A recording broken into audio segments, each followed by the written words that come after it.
GamerCast Network.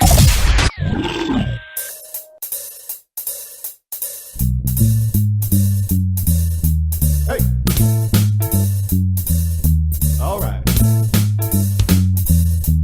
It's a video game show. It's a video game show. It's not a game show about videos. It's a video game show. Welcome to the GamerCast Network Video Game Show, episode number 90 for Sunday, May 18th, 2008. I'm Chad, and this week for the roll call, question from forum member Cobalt is Dead. Hi, this is Cobalt is Dead, and I got a question. What is the number one game that you've got in trouble for playing with for the wife or the significant other? Keep up the good show, fellas. And joining us this evening is Ivan. I guess I'll have to go with Diablo 2, and I know I'm not allowed to use Diablo 2, but it's the only one I ever really got in trouble for. Just playing many, many hours of Diablo 2 as opposed to paying attention to the rest of society. And also joining us is Keith. Dragon Warrior. For the NES? Yep. Mm-hmm. Our parents knew all the games we had, and we never got in trouble for that. But what I got in trouble for was I was grounded, and they caught me playing the game. Dun, dun, and dun. They doubled my grounding length. Because basically my dad came home for lunch, and Chris wasn't grounded. You know, we used to blackmail each other. So if, like, you would do the vacuum and clean the bathroom this week, I'll let you play the game even though you're grounded. But he never gave me a heads up that Rocco walked in the door. And also joining us is Tom. Oh, this answer is going to be really lame because it's starting to become my answer for everything, and I'm starting to think I'm becoming a really one-dimensional gamer. And Let me guess, is it Counter-Strike? Yes. I actually had a girl tell me that she lost interest in me because of the amount of Counter-Strike I was playing. Oh, dude. Yeah, she would call up on Friday nights, and thing is once Chad and I would sit down in our old apartment and we would just get in the mood for like a long Counter-Strike section. I didn't want to do anything else. I didn't want to go out. And you weren't in that kind of a mood. Yeah. You were in the gaming kind of a mood. And finally joining us this evening is Phil. Well, today was Dawn of War. Yeah. let me pull out the graph.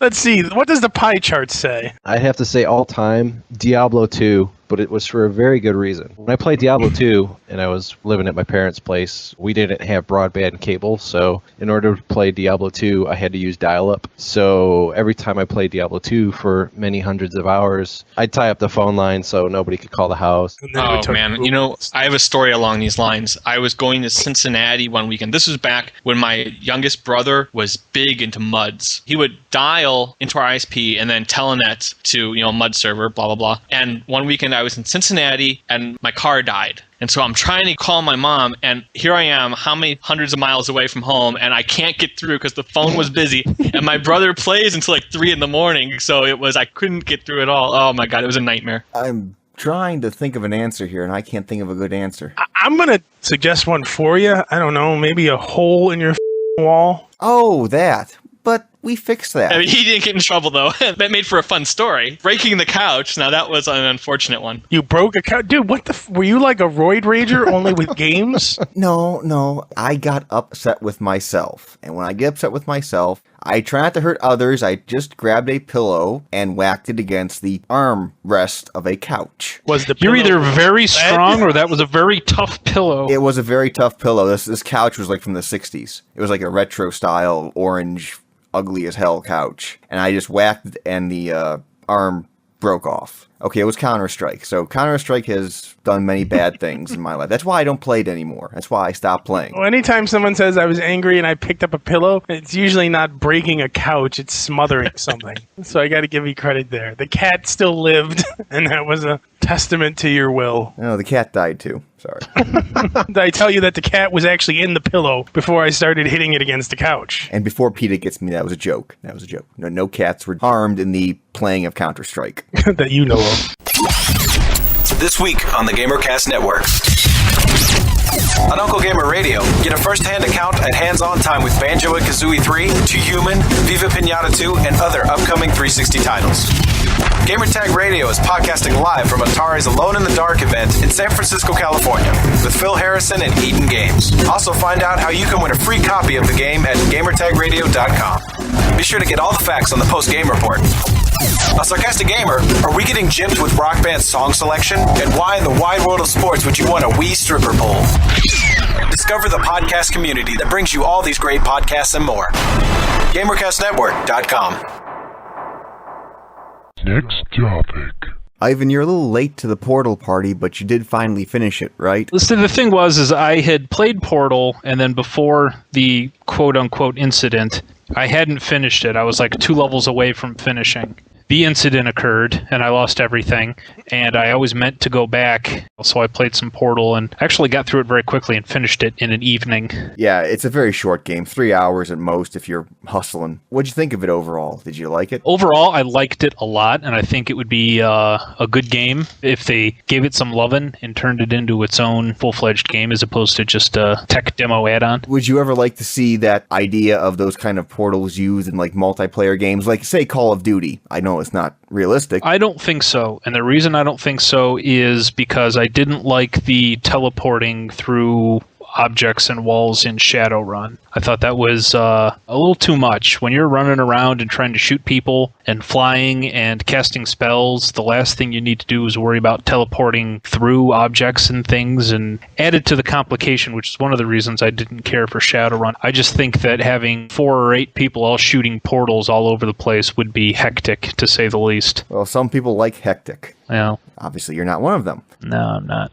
Okay, here's the other question. Developers behind Portal has said that there's going to be a sequel to Portal. Not this year, probably next year. And they're saying that it's going to be just as revolutionary as Portal was. It's not going to be just more of the same. Well, by definition, it can't be. Portal was pretty revolutionary. Even if they take the game premise and make some changes to it, it's already no longer revolutionary because it's Portal, which has already been done. I think the idea is it might not even be called Portal 2. They want to take the idea and expand on that and try and do something as revolutionary as Portal was for the sequel, the spiritual sequel, if you will. They'll call it Bioportal.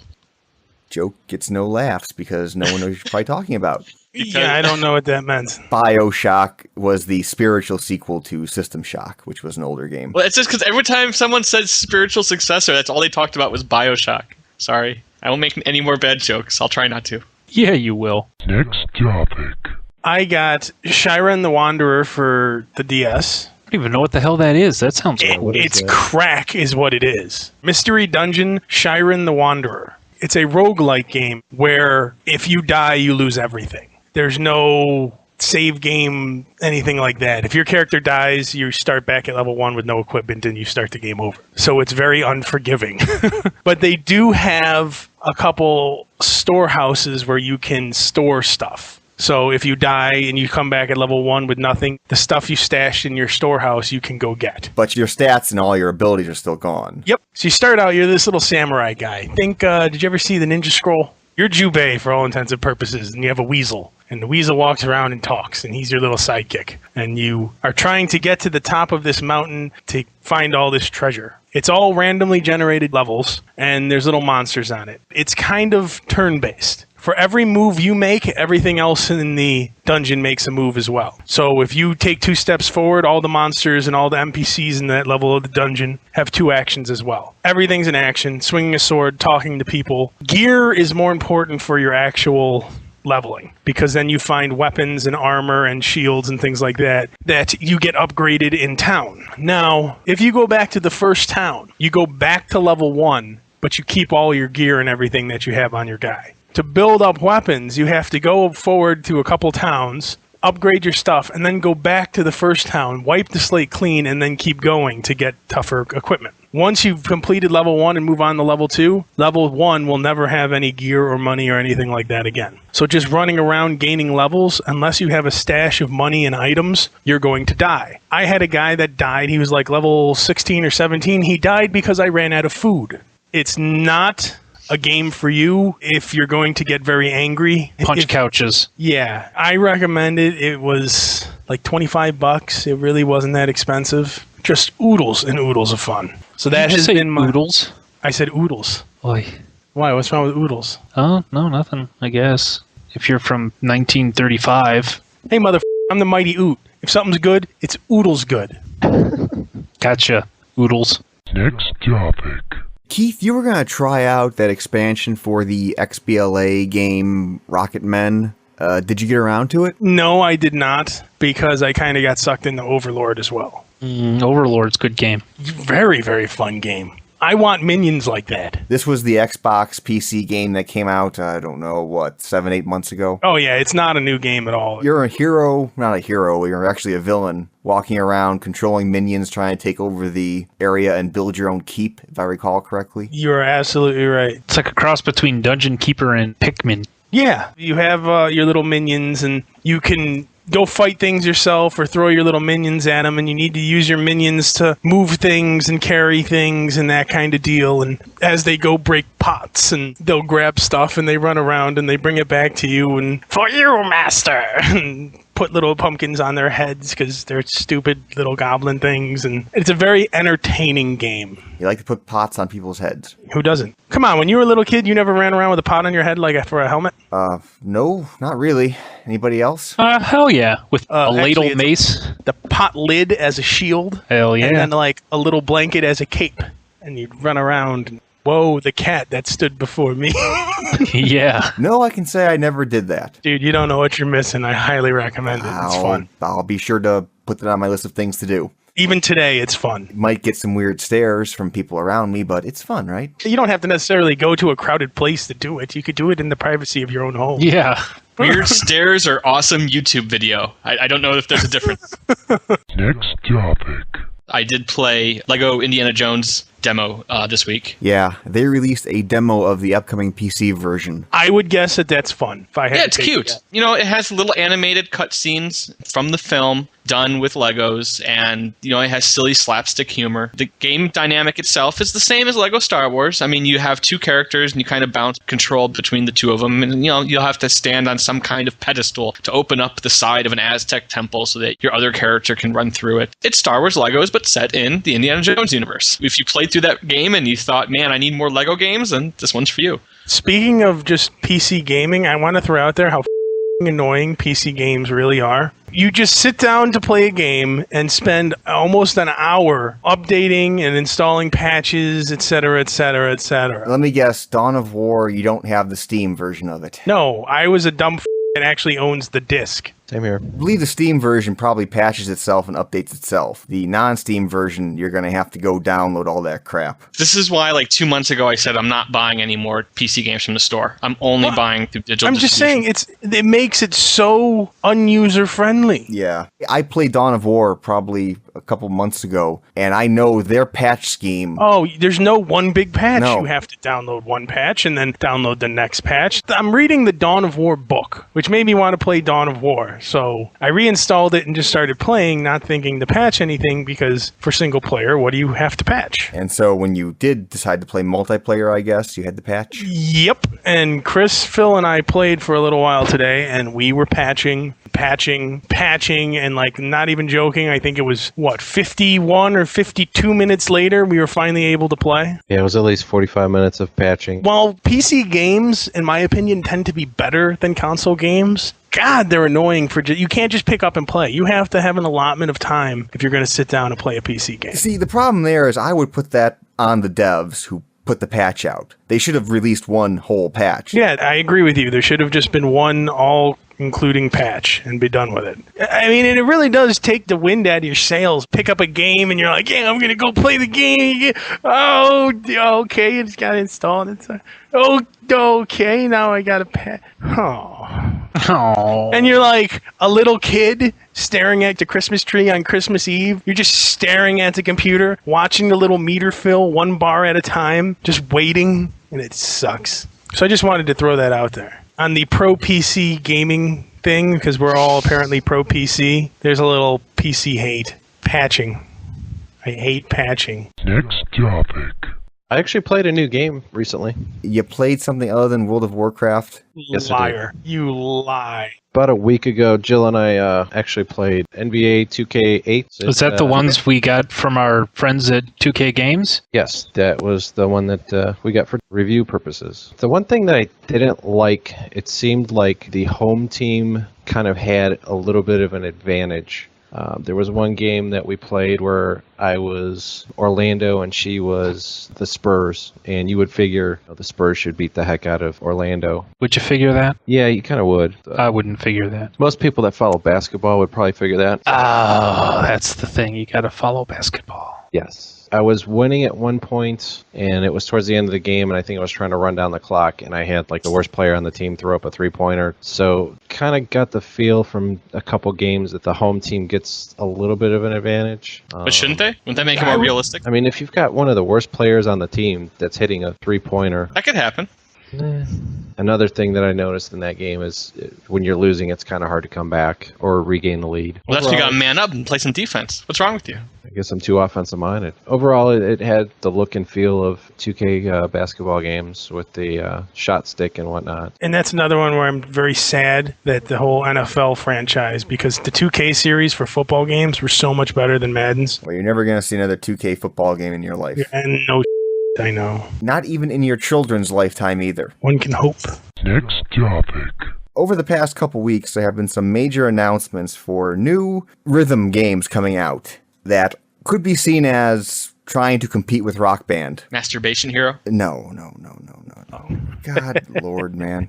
No. That would be a fun game. We talked about it a couple weeks ago. Guitar Hero 4 is going to support drums and vocals as well as the guitar. Big thing here with Guitar Hero 4 is they're going to support the ability for you to create your own songs. Put your own rhythms to it, your own beats, your own way of playing the songs. Okay, I see what you're saying. You could put the little dots on the fretboard. That sounds cool. I would never do it, but it would be cooler if I could do that and then upload it somewhere so other people could download it and try it out. Well, yeah, you're going to be able to do that too. They're going to include in there the ability to upload a set number of songs into an online library. Okay, so that's cool then. So, what do you think about this expansion of the Guitar Hero franchise into more instruments? That's kind of the way they have to go. They don't really have a choice in the whole matter. But shouldn't you change the name because it's now not really Guitar Hero? It's already quote-unquote a franchise, so you got to run with what you got. And you could do something like change the name to Guitar Hero Presents Band Hero or something like that. Excellent suggestion. I like that one. I'm just saying it's now more than a guitar. So what is it like? Guitar Hero with some other dudes? Guitar Hero Plus. Here's the really stupid thing in this whole thing. Now everybody already has a really ugly, stupid toy drum set in their living room. Now you're asking people to have two stupid little drum sets in their living room. Yeah, no cross-compatibility here, I don't think. It's annoying. It pisses everyone off. And man, if only gamers were so organized that we could say, no, we're not buying the Guitar Hero drums. You have to be compatible with the Rock Band drums. They beat you to it. They won. It turns into like a Betamax versus VHS war. Most people won't have the money to buy both versions. Both? Wait, hang on now. There's three sides to this now, because Konami is bringing out their own Rock Band kind of game called Rock Revolution. That one's just going to fail. Hang on. For those that don't know, the whole Rock Band Guitar Hero thing was actually kind of started by Konami. In the mid to late 90s in Japan, they had Guitar Freaks, Drum Mania. So now Konami is bringing out Rock Revolution. It's going to be mainly drums, but it's also going to have guitar and bass. I think the Konami one isn't going to stand a snowball's chance in hell. Because people are going to say, Guitar Hero, I know Guitar Hero. I would give that a shot. Rock Band, we've already played that. That's pretty sweet. And then you're going to have the very small group that plays the Konami version, which may very well end up being better. Here's my fantasy feature that I would love to see. And it's going to take a lot of work, and we'll probably never see it, but this is what I would really love. Xbox Live Vision Camera. If you could set up your Xbox Live Vision Camera to record you and your friends rocking out to Rock Band and then have that video upload somewhere to like a YouTube type thing on Xbox Live, then you can have people rate the best performances. One of the story I wanted to touch on today, and we can talk about it right now, is that Sony is putting in YouTube support in their development kit for the PlayStation 3. If the developers should put this feature into their game, say you play a game, you'll be able to upload gameplay right onto YouTube. You know, only one Japanese game supports it now, but you never know. They could easily put in support for other games like first-person shooters, or they could support the eye and allow kids to make Rock Band videos. That's one of those, it sounds cool, but in practice, it's going to be horrible. 99% of it's going to be crap. Exactly. Well, it's more for like junior high kids where you go to school the next day and you just be like, look what I did in the Warthog last night. And you pull it up on your computer and you show it to your 12 friends. I mean, that's really what it's for, right? You pull it up on your iPhone and show your friends. Yeah. Well, without YouTube, the Leroy Jenkins of the world wouldn't have become as popular as they were. So there's going to be a few examples of some. I like that burp that slipped in there with the B. Yeah. Thank you. He's gonna burp me.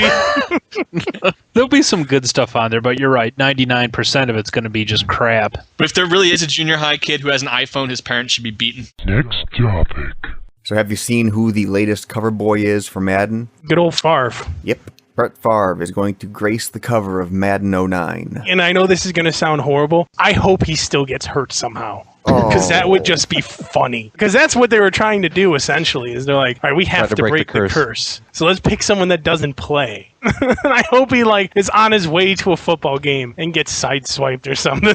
Because that would just be hysterical. I'm not hoping he dies. I just want him to be injured. Wait, you really think that's why they chose Brett Favre? Yes, I do. Because for all intents and purposes, the person I would have thought they would have go after most wholeheartedly would have been Adrian Peterson. But it's one, Madden loves Favre, and two, since he's retiring, and I'm sure that plays into it and all, but come on, you also have to think that they were also saying, hey, this way he can't get hurt while playing this year. So honestly, every recent Madden cover star has been hurt. Every person has missed a significant amount of time during the season due to injury. Who was last year's? Vince Young? He got hurt. He missed like 4 or 5 games. There's a Wikipedia page on the Madden curse. Well, I wouldn't hold my breath. Oh, but, Luis Castillo was on the Spanish language version of Madden 08. Is he okay? During the 2000 NFL season, suffered an ankle injury that forced him to miss 6 games. Yeah, if you look up Madden curse on Wikipedia, started with Garrison Hurst in 99. It is kind of funny when you think about it, though. Because these people are like, sweet, that's lots of money. Oh, my spleen has just been crushed, and now I can't play football. Dang. Yeah, I mean, Michael Vick, apart from his other issues, suffered a fractured right fibula. Ouch. It is kind of ironic that all of these people that they put on there are broken. They broke. Next topic. There's a LEGO MMO coming out. There really have not been a lot of details yet. The makers of the MMO are NetDevil, and NetDevil is the one who made Auto Assault. And they've kind of mentioned a little bit about how it's going to play. There's going to be some non-LEGO built things, but most of the things in the game are built out of LEGO bricks. And your avatar in the game is one of those little minifigs. It's a subscription-based MMO. And the way in the game that you get bricks to build things is you get virtual money. How do you get the virtual money? Well, you have to spend time in the game playing to get the virtual money. It's not like you buy Linden dollars? No, it's not like that. This is all pure in-game virtual currency. So what you're going to be able to do is you're going to be able to go into this universe and build with your friends. And the way they described it was like, say you just have your friends and you dump Legos all over the ground and you can just basically start building things with all these little pieces parts. And you're going to be able to build everything up, destroy it. And the cool thing is, whatever you build, apparently you'll be able to order. So if you build a little house, you can order a version of that. And it'll send all the parts to make it. That honestly sounds much less cool than I was envisioning. Yeah, me too. It sounds just like a chat room with Legos. So what were you guys thinking it was going to be? I was thinking more along the lines of World of Warcraft with Lego figures, where you have the city area and the medieval section. Well, I thought it was going to be like Lego Star Wars or Lego Indiana Jones, just on a more massive scale, with upgradable pieces and parts and things like that. It's Second Life with Legos. That's what it sounds like, yeah. I hope it fails. Well, no, it sounds like this game fits the Second Life model better than Second Life does, right? Because I don't want to pay $15 a month to build Legos. I'd rather go into this Lego world, and then if I want a box of Legos, okay, I'll plunk down a couple bucks, give me a box of Legos. I'll build my house now. It sounds to me like there's no point. Like, the point is to go in and virtually build stuff. I don't understand the enjoyment in that. Why would you pay a monthly fee to build Legos? Because in essence, that's what you're doing. And not only that, do you not just get to build Legos, but you have to go do before you can get virtual money to build Legos. And you're paying a monthly fee. I don't know. I guess it's not for me. What I could see being fun with this is PvP battles where you could create cars or tanks or battering ram to destroy wind. Seriously, yeah. Imagine in the medieval section of the LEGO universe, a siege battle. You have to demolish the enemy castle and break in and capture the golden chalice before your enemies do. And, if it's an MMO, you could have Ivan and Phil manning the catapult, and Chad and I are actually running around with our Lego pieces, repairing damage from the enemy's catapults, and Tom is doing some kind of thing to stop people from getting across the battlefield onto our castle. And it's still kid-friendly. I mean, it's not World of Warcraft where you're cutting people's heads off and putting them in a bag with your food. Yeah, you're not walking around with a bag of heads. What you're describing, there's a Half-Life 2 mod called Source Forts. The way the game is structured, it's 2 teams. The first round's a build round where, game starts and you basically get a bunch of Legos and you have to build a castle, and there's a flag in your castle. You have 3 minutes to do this, and then there's a 3-minute combat round. And so you could either shoot players from the other team, or you could try to get around their castle to get their flag and run back to your base, or you could try to destroy their bricks. It's like Lego Half-Life. It's really fun. As a gamer, virtual Legos just doesn't do it for me. Second Life for Legos is what this sounds like to me. Hey, if that's where they want to go, that's cool and dandy and all, but they're not going to have a big market. No one should ever aspire to the Second Life model for anything just because of what it is. Exactly. It's like hoping your little daughter becomes a crack whore. It's just not good. Hang on. We're still very early in the announcements for this game, so there could be more to it. We're not sure on everything yet. Just discussing things we'd like to see. That's And if Net Devil's listening to this, they'll be like, "Oh, their expectations are already too high. We're already going to fail."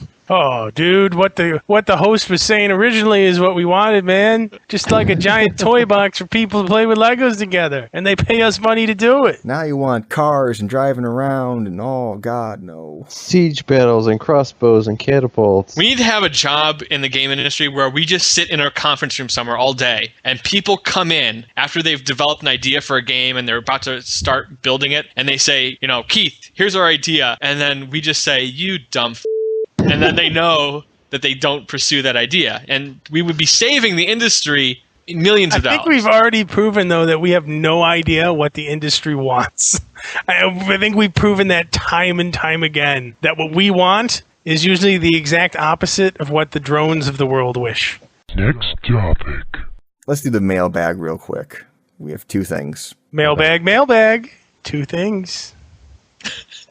We have someone who sent us a piece of voicemail, which is just praise. Do you want to hear it? Yes. Of course. Yo, my name is Michael O. I am a new listener to your podcast. Listened to a few episodes. The last episode was 88, I heard. So I got to download some of your older ones. Just want to say I think you guys are great. You're hilarious. You have good input, good info. You look at just about every side of everything, so that's nice, too. It's refreshing. It's not just one point one view, since you got a couple of you guys talking. So keep up the good work, and I hope you guys never stop as long as games are being made. Wow, he really hasn't listened to us very long. No. Unfortunately, Skype trashed the beginning part of this, but I was able to decipher who it was from. This is from Phoenix410, who is a member of the Talking About Games community. He sent us a piece of voicemail. You think that E3 is going to be bad this year due to the publishers leaving the event? Why don't you take on that? And giving you guys a ham sandwich. Go Team Woo! Well, it seems like every time we turn around, another publisher is announcing that they're leaving the ESA. So Activision already bolted. First off, the E3 is heavily connected to the ESA. ESA is the Entertainment Software Association. Well, that's what the ESA does. That's their big event each year, and people are really pissed off at what ESA has done with this, and so they're just leaving. Activision's left the ESA and is not going to attend E3. LucasArts left the ESA, but they will be at E3. Everybody getting all up in arms. I thought 2 years ago they said that E3 was going to scale back big time. E3 wasn't meant to be what it became. Some of the complaints I've seen are that E3 became basically this big pissing contest. People trying to outdo each other. Bigger booth babes, all that kind of stuff. It really was getting away from what it was meant to be. That's what I thought the whole point of the Penny Arcade Expo is. That's the thing for the people to go to and hang out. E3 was just supposed to be like, look, here's the cool stuff for the mainstream press. The problem is basically that it got away from that, so everybody was going to E3. And just like you said, it became everyone trying to outdo each other, and it got away from what it was meant to do. So no, I don't think that that's a bad thing at all. Now, what I do hope it doesn't happen is that all these people start going to Penny Arcade Expo. I hope it stays specifically designed for the gamers, that kind of thing. We had one other piece of mail. His gamer tag is Sweaty Walrus. I just got a small LCD television a couple weeks ago. When I play Xbox 360, it is almost impossible to read the text on the screen, and my vision is not bad. Why is this? I love the show. Keep up the good work. Oh, I'm sorry, brother. Get used to it. It's because everything's high def now, and if you're not high def, you're nothing. I can't read anything. And in fact, I've never beaten Dead Rising because I can never figure out what's going on because I don't have a high def TV. But that's just kind of the way they've made the games. Unfortunately, yes. They are assuming everyone has this technology. And while that's cool and dandy and all, and I'm all for the move, they shouldn't completely move there yet.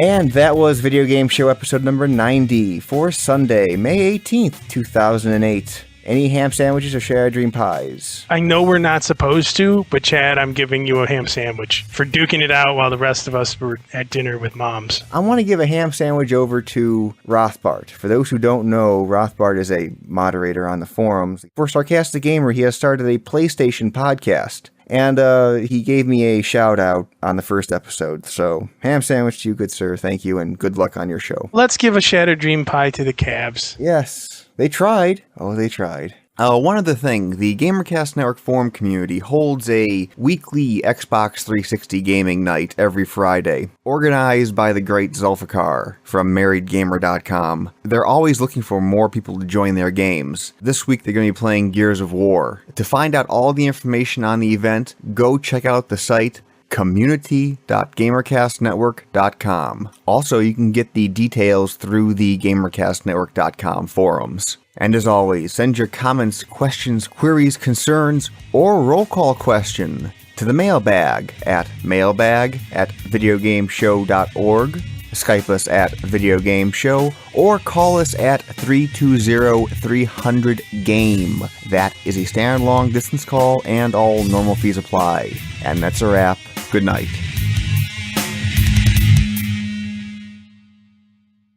This is kind of related. Did you and Chris used to get into like fistfights over gaming? We've only gotten into like legitimate fistfights, I think 3 times. And okay. I don't think any of them were over gaming. Who won? Actually, it's all tied up. The first one, Chris whooped my ass, and then we pretty much had a stalemate, and then I pretty much was going to whoop his ass.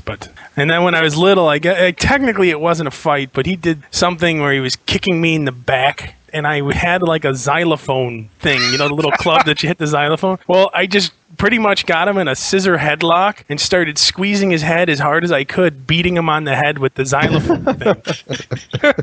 And that one apparently hurt him pretty good because he was disoriented when I let him go, and I sprinted upstairs and sat next to my mom. Oh, nice. That's like safety. Exactly. I was in the protective zone.